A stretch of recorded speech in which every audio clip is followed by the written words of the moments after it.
What is up, everyone? This is Mo Tutorials here, and today I'm going to show you how to fix the recording stopped error that you may be facing for your snipping tool. So let's get right into this. So if you're getting this error on your Windows device, all you want to do is type in apps and features on your search bar to have this pop up.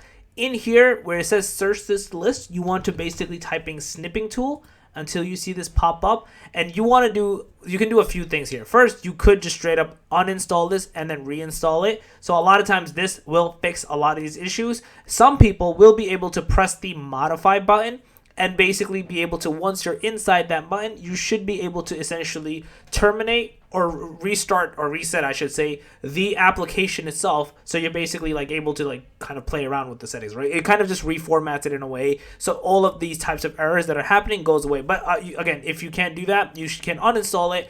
Go to Google, find the snipping tool basically, and reinstall it again on your as a Microsoft device. Or if you can modify it, basically click into it and then just go from there.